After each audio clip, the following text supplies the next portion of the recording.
Alright, trying this again. My camera keeps messing up. So, yeah. If it keeps doing this, you probably won't see much videos from this camera. I tried to record this 6 times and it's failed every time. Basically, I told you in my last video, I tried to explain a little bit more how this deck ran, some of its issues, why the side deck is the way it is, stuff like that. Some of the issues of this thing are Evil Swarm, because they've got cards that negate the special summoning of level 5 or higher. And needless to say, that shuts down half the deck. Effectively, there's another problem I run into, which is why I'm going to use debunks, since that's probably my best bet to take care of it. And yes, I know I'm real bad on name pronunciation, so bear with me. Anyway, let's go to some of the questions that got asked me, because I posted this video on my Facebook too, well, the last one. Orbiter 7. Someone asked me why it's in my side deck, why it's slower than the others. They couldn't read the effect, which I've got a non-HD camera, and yeah. Basically, Orbiter 7, the reason why it's in the side deck is it is slower. I have to flip it to get its effect, and then it gets a counter. I have to remove the counter to make it a 2000 attacker, and then from the 2000 attack, it turns around and I have to sacrifice it to return 1 Photon or 1 Galaxy-Eyes Dragon, or not Galaxy-Eyes Dragon, 1 Photon or 1 Galaxy monster from my graveyard to my hand. That slows everything down. It does have its usefulness. It can get back things I need to get real quick. It can make a circle. It depends on what my hand looks like when I use it. All that. I'm not saying it's not useful. It's just a little bit slower, and I need to make this deck run fast. So that's why he's in the side deck. Galaxy Knight. This thing had a few different questions asked, and it's hard to answer them. But the first one being, can I use this effect even though I don't have a Galaxy-Eyes in the graveyard? Yes, if it says on the card, you can still use this effect even if you don't have a Galaxy-Eyes in the graveyard. It turns around, it just still loses the same attack and defense and everything else. But you can still use its effect. So, for those that don't know, its effect is if you control a Photon or Galaxy monster on your side of the field, you can normal summon from his hand without tributing, and then he goes in the graveyard, searches out a Galaxy-Eyes Photon Dragon, and brings it to the field. It loses attack and defense because, or I know for sure it loses attack because of that. And the next question was, do Photon tokens work? Well, Photon tokens are still monsters, so I would see it able to work. It doesn't say except for tokens, so I can still see that working. Photon Satellite. People are wondering why it only does me good if I get it out in 3s. Well, 2 as well, considering the fact I only get its effect with 2. But with 3, I can go straight into a level 6 easily, which is for Photon Strike Bouncer, and with the way this deck runs, I can easily make all 3 level 5 as well. Like again, problem is, I had to get all 3 out to really do its effect very well. That is where the issue falls apart and lies and works at the same time. But if I could find something to replace these 3 with, I probably would, because I'd open up more speed or more slots in my deck. Not saying I don't like it, but I don't like having to have certain cards to pull off great combos. And the way Yu-Gi-Oh's going, you can't wait for a strategy to form to do it anyway. You gotta get hard, you gotta hit fast. And unfortunately, with some of the cards out there, I need to hit hard and fast. So that's why I don't have room for the extra blow up or the extra support, because I have to make this deck move quickly.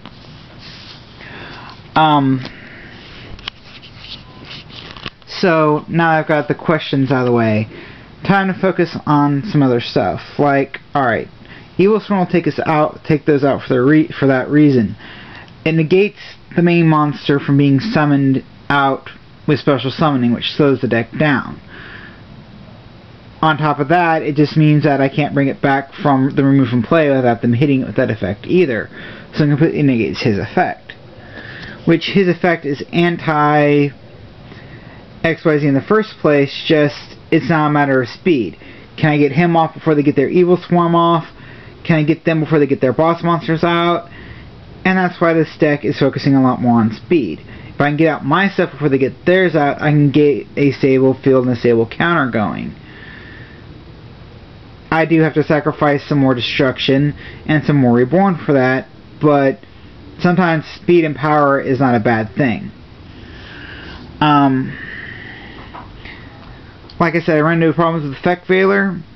The story behind that is a lot of Dino Rabbit decks that we're facing, I kept getting Galaxy Eyes off. Neo Galaxy Eyes off. Went to go and use its Finish the Game effect, the one where I can do the OTK, and the competitive decks turned around and said no, dropped Veiler, negate all its effects, and did a lot of damage to me because of that. So that's why I was taking a look at cards like Debunk and Mind Drain. But unfortunately, since monsters that say they can be special summon in their hand start a chain, just like Effect Veiler and Honest start a chain, it kind of just leaves it wide open for me to take a lot of damage by using a card that negates my own effects. Same reason why Light and Darkness Dragon is in the side deck versus the main deck. Now, again, dealing with Evil Swarm, I do have a few things that will help counter. Strike Bouncer, Shockmaster, and Star Legion. Why do these cards help? Well, Strike Bouncer, when someone uses their effect, if I discard, I don't even have to discard, if I take off an XYZ counter off of it, it negates the effect and does 1,000 damage to them, which can mean a lot. It can help a lot of situations. That 1,000 damage is another reason why I kind of laugh at people that have to run so many Solemns and everything. I don't laugh at it in 2-packs, it's a great card, but you sit here, you've paid almost all your life points, and you're hoping you can beat me before I do enough damage. With that 1,000 damage effect, that can help out a lot. We've got Shockmaster. Shockmaster, I take a XY material off of it and call an effect, it can't activate that turn. Whether it be a monster effect, spell or trap, or a spell or trap card effect. This comes in handy because I have friends that use a lot of flip effect monsters. So what I do with it is I call monster, remove the counter, and hit the flip effect monster. Take care of that. Star Legion. This guy can hit, when you take the 2 counters off of it, you negate your opponent's effect. It's a continuous effect, and make the monster 0 attack. So you can hit it straight with it, or with the right combination, hit it with Galaxy for game. Now, I'm not saying that's the only reason I run the combos I do. Consolare over here, with his effect of bouncing, the bouncing really helps. The bouncing makes it where there's a clear field for me to hit. It can take something out of my way. It can make them spend a little bit more to get the thing back out. Bouncing is a very insane thing and people don't realize it.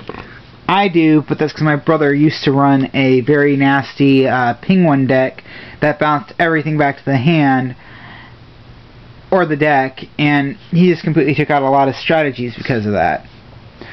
Like I said, my side deck. The issues in here are all over the place. Torrentials need to be in the main deck, the Solemns being in the main deck, and the Compulsors being in the main deck. Why is this all over the place? Well, I get arguments on the Solemn Warnings all the time, but you gotta realize at the beginning of a duel, Solemns aren't good. And I'm probably getting a lot of hate over that, but that's the truth. Solemn Judgment, I had to pay half my life points. So if I'm at the very beginning of the duel, that's 4,000 life points. It's good later in the game, but if they hit something strategic that's going to hit me hard, sometimes it's better to take the hard hit than to sacrifice your life points and get killed a whole lot sooner. Though it does practically negate everything, it still has an issue here and there, and that's why it kind of hurts. Warning. Warning's great. 2,000 cost, easier to pull off, doesn't hurt you in the early game, but most of the reason it's used for is monster effects. And I don't always run into a situation where they're going to summon something that can hurt me because of Shockmaster and the other ones. They're in the side deck, yes. There will be situations where I need them over the bribes, yes. But that's what a side deck is for. It's meant to help you counter what you can't normally counter with your main deck. So that's why my Solemns are my side deck. Torrential. Torrential Tribute is a staple. It does help out a lot. It gives extra destruction, extra ways to blow up the field. Unfortunately, with the way this deck runs and how fast it can get stuff out, it can backfire unless it's a top deck. Which, I don't really rely on top decks too much. I mean, yes, they're great, but say I get out all the XYZs I want, all the strategies I want, everything else, and then turn around and have to turn on the field, it's going to hurt me. And it's going to hurt me bad. So that's why it's in the side deck. In fact, Torrential may actually go out for the debunks once they come in.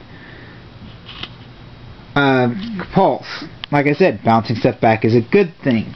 You hit them at the right time, they lose 2 monsters and lose an advantage. It's a pretty much well-used card. In fact, in this format, and this strategy, the way everything runs right now, it could actually be one of those that could end the games. It and Grand Mole are banes of existences right now because of the XYZ and Synchros. Bounce back to the main deck, you lose all the effects, you can't do anything, and it hurts them when they go back to the extra deck or whatever because they also get wide open for an attack. The only problem is, yet again, I don't have room with the way my current setup is, and that's why it's in the side deck. I run into a situation where I need to bounce back more, it's there. I run into a situation where I need more destruction, it's there. I run into a situation where Bribe's not cutting it, they're there. And debunk, like I said, the main thing that's been hurting this thing has been Valor. Once Valor gets out, it's hard for me to recover from that because once I go for once I go for an OTK hit, like with Neo Galaxy Eyes Dragon, it's very hard for me to recover from that, especially with the effects taken out. That means they can use one of their monsters, use its effect, and take out my monster more quickly. The game of Yu-Gi-Oh! Is becoming more of a speed-based challenge than anything else. But after doing all my research, debunk is going to be my best bet to take care of Valor. Anyway, now I've covered a lot more of the subjects about this deck and the way it's supposed to run.